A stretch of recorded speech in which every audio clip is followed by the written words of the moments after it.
Welcome to NexGenEdu's AI Innovation Series, where we take a quick, candid look at real people and their views and the use of AI to transform higher education. No hype, just insight. Lawrence Rue brings over 30 years of experience at the intersection of technology and education. Each episode features conversations with inspiring individuals who are passionate about helping others succeed through learning. And now, your host, Lawrence Rue.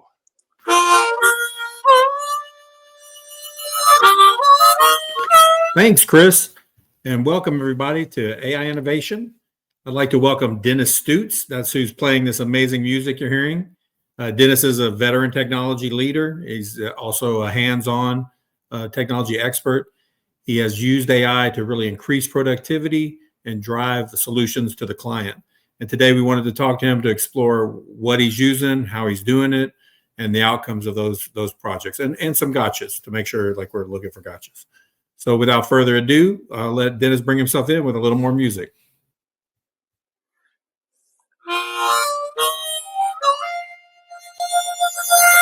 All right.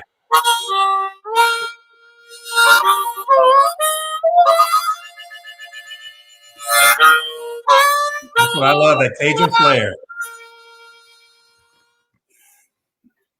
How you doing, Lawrence? Good, Dennis. How you doing? I'm doing well. Thank you very much for having me on. Yeah. Today, we wanted to talk about AI and how people bring that into their world. And specifically with you, I think we're going to focus on how you build applications to help individuals using AI to increase the productivity of yourself and decrease the time to having those applications roll out. So I appreciate you joining us. Thank you very much. I've been everything from the guy behind the help desk all the way to a CIO. And I've worked with students. I've been the student.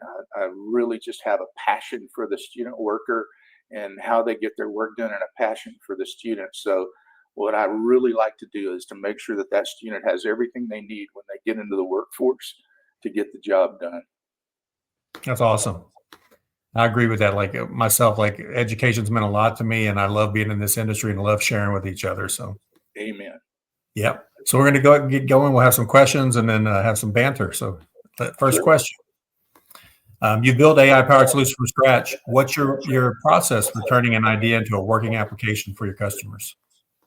I like the tried and true software engineering principles, and the best way to take an idea from inception to a successful working compilation of tools is to fully understand what the customer wants. And you have to know what the user needs, and you have to really get a good project timeline. Only then can you implement this ensemble of tools into a fully working solution. I rely heavily on the interview method. Actually, I have to get a true sense of the wants and needs of the individuals there. And believe me, we could do an entire podcast episode on just how the interview method has changed in the 2020s, from COVID totally changing the way people interact to the use of artificial intelligence, just compiling and summarizing the interview data. It just happens like that. It's much easier than it ever was. And once you get a really clear project scope, and that's defined from the summary that you get from AI, then the proper AI tools and services, you can choose those, and the AI implementation and training can begin. Next thing you know, you have a fully working AI application. It's online and learning on its own if you want it to, or you have somebody that is taking feedback from individuals and feeding it back into your AI. That sounds good. And so what I hear is you're saying you can't take the customer out. AI can't replace them. Like, you still need to know what they need to build a great application. Oh, that's correct. And that interview method, you have to make sure that the users are on board with what you have on and what's going on. You poll those individuals because, you could say, hey, what you're wanting to do is great, because you've hit them up with a survey. So this is great, but what I'd really like to see is this, this, and this. And you bring that back to the customer, and then you can work from there until you've got it something that everybody likes. That's awesome. Well, on to our next question. We've termed this, I've coined this term, Caj-entify, for you because knowing you're bringing a lot of Cajun ingenuity into these solutions. But when you do that, what does that mean in terms of increased speed, creativity, and practicality? Cajunify, I like that word. The Cajun is used a lot in the culinary world, and I grew up on Cajun food. It's a great word, and I'm glad to see it in the technical world now. But the Cajun culture was built on individuals that endured centuries of adversity and hardship, but they put their heart and soul into adaptation and overcoming those hardships, and applying that Cajun culture mindset to the fast and changing world of technology. It trains a team to adapt and change and overcome obstacles. Adapt and overcome. We've heard that a million times. Technology paradigms change by the day now instead of years. So research, education, and team communication is essential to speed up and build a successful project timeline, to stay within that timeline. The interpersonal communication to spark creativity is there, and you just really have to be there with somebody, and therefore you're building an AI solution that's practical for the client and it fits everybody's needs. Can you give us give our viewers an example? Sure. Let's say keywords, key phrases, teaching your AI. Every artificial implementation requires a good set of keywords to either seed the AI or customize the solution to what you want. So if you've got the good communication between your team and you're Cajunifying this thing, that means you're all in on that attention to detail, and you can build your keyword database or your key phrase database and minimize the time and effort that the AI spends learning after that. We could talk a little, if you want to, about a company that loaded some AI systems with books that violated copyright laws. That you just can't do. You have to think on your feet and do some work. So what are some examples of you Cajunifying your team that's working with you?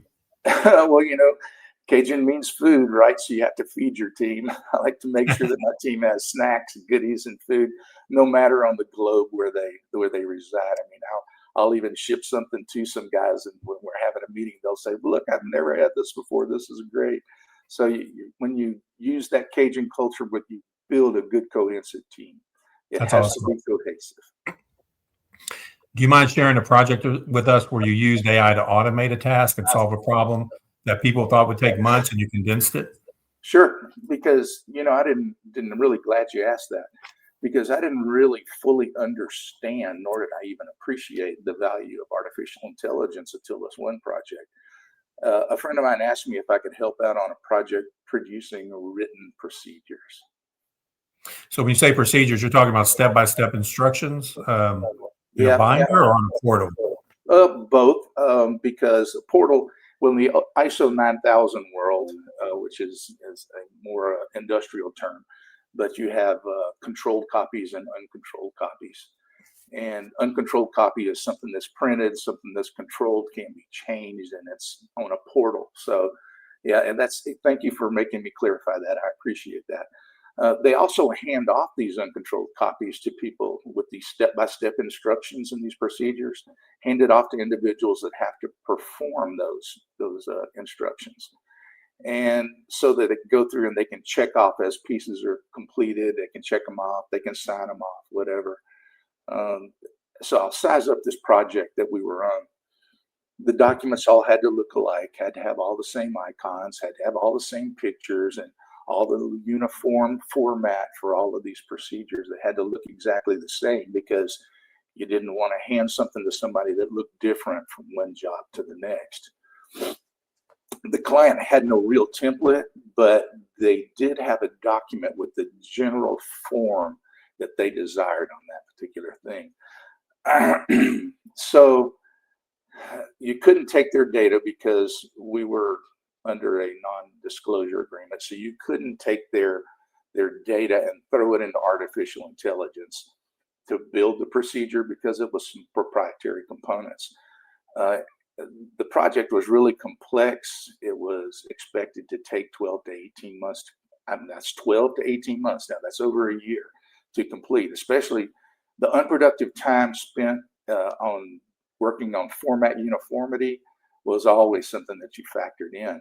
Well, my brainchild was to devise macro code behind a word processor, allowing technical writers to just click on a menu and build these things on the fly with perfect formatting. So if you wanted a warning, you needed a note, you needed this, you needed that, they would have something that they would click. So I looked at this client's document that they gave us, they wanted it to look like, and I found every unique case of formatting that that document had. And I used artificial intelligence to build macro modules that separately constructed these unique cases into the document, just at the push of an icon button. We wrote the macros using AI and then doing my own customization to them. And we beta tested those things, had that software into production in less than a week. And wow. Yeah, that was a fraction. That's shorter than Mardi Gras. It is. Oh God, that's good. So it's a fraction of the time that it would actually take to write that code by hand. I'd have been there for a month trying to get this stuff out, or more, because we're talking 8,000 lines of code or so. It was a pretty good bit. But each of these separate procedure steps would automatically number. Every border was perfectly sized. Every picture was perfectly placed. Every special wording was flawlessly written and placed because it was all done by the click of a button. And I even had stuff where if I had code in there that if somebody was trying to paste, I could make sure that when they clicked this paste button, it would fit our document exactly. It would take out all the metadata on what they were trying to paste and put it back into this document. And like I say, it was all accomplished with around 8,000 lines of code. And those AI generated macros fed the team's procedures, just the numbers were clicking. And the project was completed in 9 months instead of 12 to 18. And we stayed within the non-disclosure agreement compliant. No data that the client had was touched. Everything was written generically as just something to click a button on that could be used anywhere. And the client's data stayed in their documents and their documents only. I think a friend of mine had asked me, they said, do you think AI is going to replace people? And I don't say AI doesn't have creativity, but I think the kind of creativity you're bringing would be hard for AI to replicate within these solutions. I'll tell you why. Let's take, for example, Microsoft Word. Do you know how much metadata you end up dropping in with a copy and a paste? I mean, the document could have had something purple somewhere else, and it was just kind of hung up in that metadata that you copied and pasted, and you click down in, and if you didn't tell in VBA code, hey, Microsoft, do not make this, do not do that, do not bold this, do not do that, then it could inherit something from that metadata and would totally mess things up. Well, the AI generated code did not take that into concern. That was not what you asked it to do, because when you tell AI, here's what I want, it's going to give you exactly what you want, not necessarily what you need.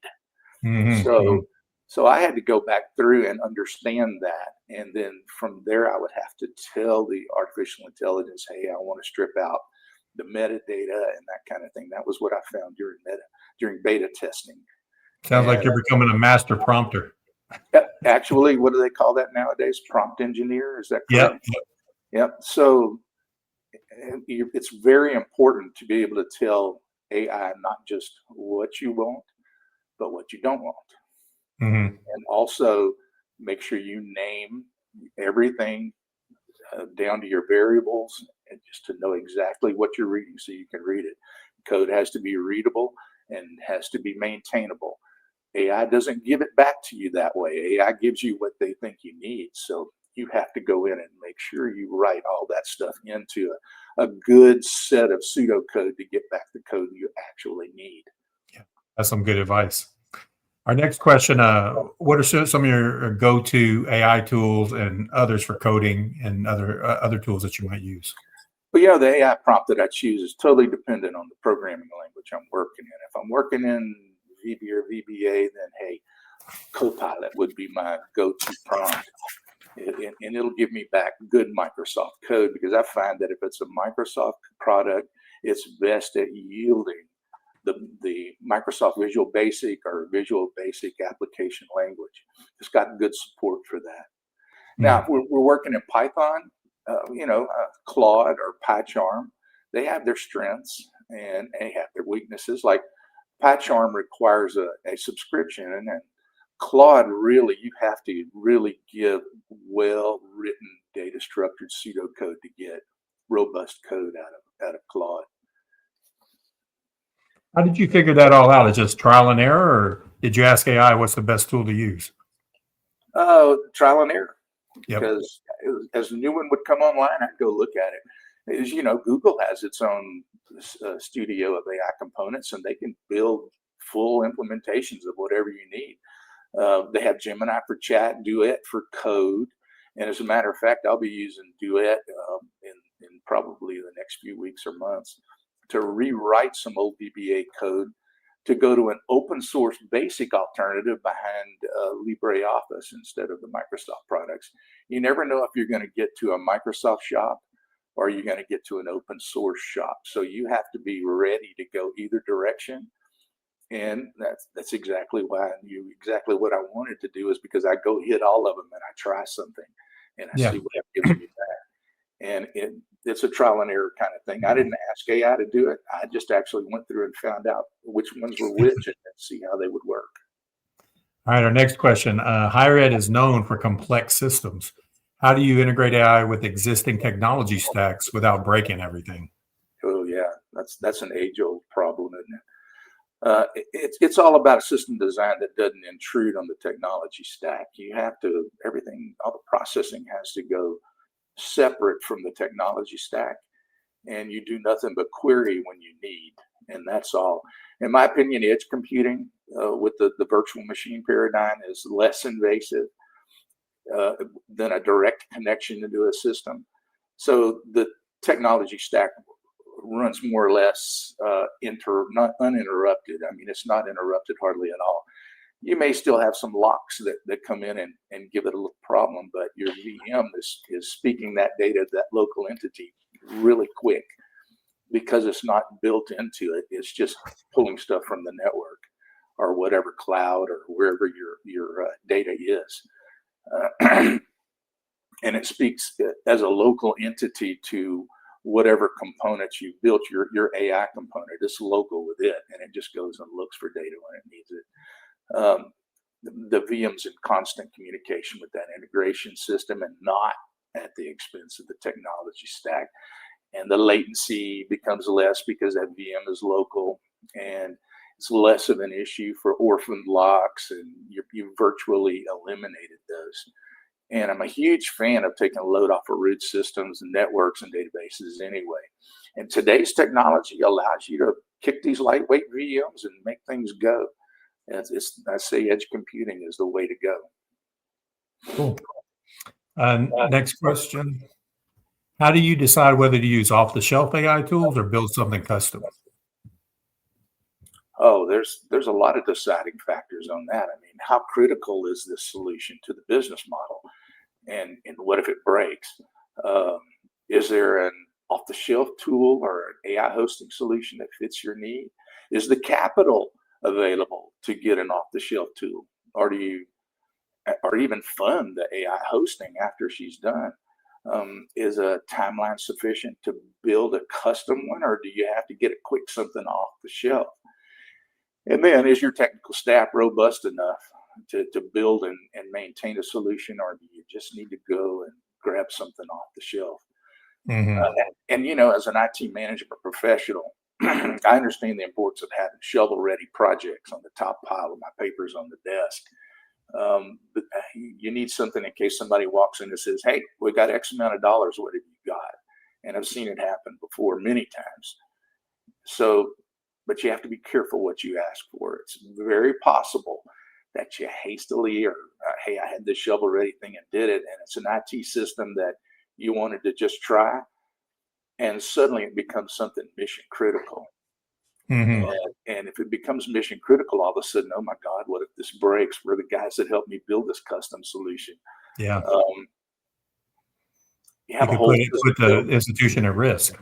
Oh yeah, you do. But whenever you put something together, you don't know if it's going to be mission critical or not. It could just be just something that goes and fails, and then you keep moving, or it just gets used as a secondary thing. You have to weigh the cost of building those supportable AI solutions versus grabbing something off the shelf and with some third-party support, because you have to know if it breaks, what happens. I can go all the way back to the days whenever people were using all kind of different chat clients to send files around, and the university was concerned at one point about, hey, you're using these outside things, and these files you're sending are our private data. So I built a Jabber server just to try out and to make everything happen local at the university. Well, oh my goodness, next thing I knew, that nobody could live without it. And I had built this off of a PC. I mean, an old PC out of the computer lab. So, oh man, and then we were scrambling to make sure we could build a full, robust Jabber solution. And that was in the open source days, so you didn't really have support on that Jabber. So you have to be careful. You have to be careful what you do, because something could easily become mission critical. And when Be careful what they ask for, right? That's it. Be careful what you ask for. If it becomes mission critical, you can't do without it. You're in trouble. Yeah. So next question, what advice would you give to IT teams in higher ed that want to start building AI solutions but don't know where to begin? Where do you begin? Well, you come up with an idea, but you have to make sure that the academic side of the house is in on that, because academic side of the house can come up and have a different perspective. And we're kind of business oriented, right? We think business, but you have to make sure that the academic side is happy. And don't reinvent the wheel. Just look at what other schools are doing for AI solutions, and you just want to kind of copy that. Make a list of solutions, long a list as you want to do, and then you got to go back and rank these solutions by your campus mission criticality, best you can do. That's what I was going to say. Yeah, you bet. And then take a look at one of those lesser criteria items, the less critical ones, and then you can start building a custom proof of concept. And how it is, proof of concepts can be built with student labor, class project, on staff developers, or any number of companies. Oh, this thing's going to sleep. Hold on just a second. No problem. Okay. All right. Okay. Back up and running. Sorry about that. No problem. Oh, man. Okay. So, once you get a list and you have that list completely built and everybody's happy, then, and you've got this proof of concept, there's no reason to go big here, but you get this and you've implemented your first AI solution. See if you can support that AI solution. See if your demographic and your academics embrace your AI solution. Hopefully it's successful. Now that you've completed a full implementation from inception to a fully working component, then you can go back to your list, pick another solution with a little higher mission score, and go and build it, because what you've learned from that proof of concept will push you right on through and get you into the larger implementations, the more mission critical components. Yeah, I think that's great advice. You build experience, and then when it's not as important, and then make sure you use your next round to go higher up on the importance level. Great advice. That's it. So make that list. And so now our last question, and just for fun, if AI could code you a Cajun inspired app, what would it do and what would you name it? Well, what would be important to a Cajun? Let's see. How about hurricanes, right? Because you're on the Gulf Coast. Hurricanes are always something that's on the back of your mind in hurricane season. So I've been waiting for Haley Croft to roll out an AI version of the Cyclocane app. Haley Croft, when she was a student, built cyclocane.com, and it's become a definitive resource for individuals that want to go and track hurricanes all over the globe, not not just here in the United States. It's a big deal, but she has yet to come out with any kind of app. And the AI version of the app, nothing, just no cyclocaine application.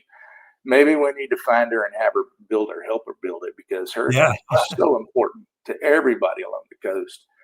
It's such a definitive resource, but no app. So right, I think that's a good. Haley Croft, if you're listening, we're talking about you. And thank you for what you've done. Yeah, well, thank you, Dennis. I appreciate your time on the show. Usually I end it about here, but I'm going to let you take us out with a few more tunes. Let's do it.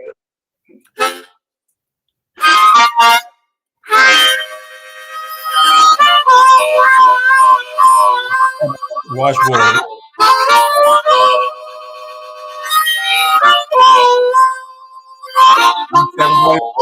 Thanks again, Dennis. Appreciate it. You're quite welcome, brother.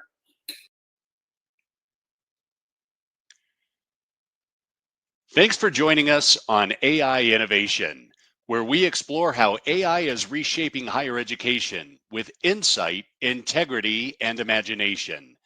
Be sure to follow us on LinkedIn or YouTube for updates and future episodes. Until next time, keep learning, keep leading, and keep asking the big questions.